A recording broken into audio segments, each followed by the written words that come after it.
नमस्ते और फिर से एक बार स्वागत है आप सबका दोस्तों।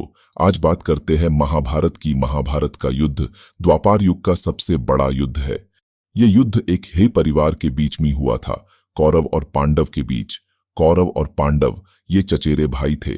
कौरव और पांडव चंद्रवंशी राजा थे। तो चलिए जानते हैं इन भाइयों के बीच ये महायुद्ध क्यों आरंभ हुआ। वीडियो को अंत तक जरूर देखिए और इससे पहले अगर आप इस चैनल पर नए हैं तो चैनल को सब्सक्राइब जरूर कीजिए और बेल आइकॉन प्रेस करें। कुरुक्षेत्र में दोनों पक्ष के बीच कुरु साम्राज्य की सत्ता प्राप्ति के लिए ये युद्ध हुआ था। दरअसल इस सब की शुरुआत हुई थी एक खेल से। खेल में जुआ लगाया गया और पांडव इस जुए में हार गए और उन्हें 12 साल का वनवास और 1 साल का अज्ञातवास मिला। ये भयंकर युद्ध 18 दिन चला था। धर्म के हेतु ये युद्ध लड़ा गया और इस युद्ध में भगवान श्री कृष्ण पांडवों के पक्ष में थे और आखिर में धर्म की जीत हुई, यानी कि पांडवों की ही जीत हुई। इस महाभयंकर युद्ध में श्री कृष्ण स्वयं ही अर्जुन के रथ के सारथी बने थे। इसी दौरान श्री कृष्ण ने अर्जुन को गीता के उपदेश दिए। कहते हैं महाभारत के युद्ध का मुख्य कारण दुर्योधन का अहंकार था। जब पांडव जुए में हार गए थे तब श्री कृष्ण ने दुर्योधन के पास जाकर शांति से पांडवों को 5 गांव देने के लिए कहा था। तभी दुर्योधन ने उन्हें सुई के नोक की उतनी भी जगह देने से मना कर दिया। इस घमासान युद्ध का एक और कारण भी बताया जाता है। एक बार द्रौपदी दुर्योधन पर हंस पड़ी थी। जब दुर्योधन पानी में गिरा गया था तब द्रौपदी ने हंसते हुए कहा कि अंधे का पुत्र अंधा ही होता है। उसी बात को मन में रखकर द्रौपदी का चिरहरण हुआ था।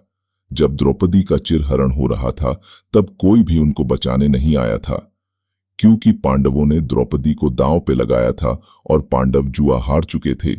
भरी सभा में द्रौपदी की लाज लूटी जा रही थी, फिर भी सब देख रहे थे।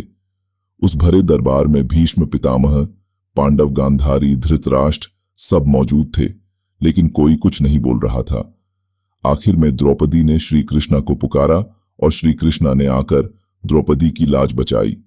ऐसे कई कारण माने जाते हैं जिस वजह से महाभारत हुई थी। ऐसे कई छोटो बड़े कारण से मन में द्वेष का भाव बढ़ता है और एक खतरनाक युद्ध की तरफ ले जाता है। धृतराष्ट्र भी इस युद्ध को होने से रोक सकते थे, लेकिन उन्होंने ऐसा नहीं किया क्योंकि वो पुत्र मोह में खो गए थे। मामा शकुनी ने तो इस युद्ध में आग में तेल छिड़कने का काम किया था। युद्ध में पांडवों की तरफ से सेनापति थे धृष्टद्युम्न और कौरवों के सेनापति थे भीष्म। लेकिन पितामह भीष्म की मृत्यु के बाद द्रोणाचार्य और कर्ण को सेनापति बनाया। प्रतिदिन सूर्योदय से लेकर सूर्यास्त तक ये युद्ध चलता था। 18 दिन लगातार ये महाभयंकर युद्ध चला, जिसमें लाखों करोड़ों लोगों की जान गई। ये भूमि वीर विहीन हो गई। इस महायुद्ध में लगभग सभी राजाओं ने भी भाग लिया था। कई राजा कौरवों की तरफ से थे तो कई राजा पांडवों की तरफ से थे। कौरवों के पास 11 अक्षौहिणी सेना थी, जबकि पांडवों के पास सिर्फ 7 अक्षौहिणी सेना थी और स्वयं श्री कृष्ण थे। अक्षौहिणी सेना यानी कि इस सेना में कई हजार लाख घोड़े रथ हाथी और पैदल सैनिक शामिल हो। गुरु द्रोणाचार्य और पितामह भीष्म और अपने ही भाइयों के खिलाफ लड़ने के लिए अर्जुन मना कर देते हैं और अर्जुन भावना विवश हो जाते हैं। तभी श्री कृष्ण ने अर्जुन को गीता का ज्ञान दिया। तब जाकर अर्जुन युद्ध के लिए तैयार हुए। युद्ध के 13वें दिन गुरु द्रोणाचार्य युधिष्ठिर के लिए चक्रव्यूह की रचना करते हैं, लेकिन चक्रव्यूह तोड़ना सिर्फ अर्जुन पुत्र अभिमन्यु ही जानते थे, पर वह चक्रव्यूह से बाहर निकलना नहीं जानते थे। अतः अभिमन्यु मरे गए। इस युद्ध में गुरु द्रोणाचार्य, विराट पितामह भीष्म सबका वध हुआ।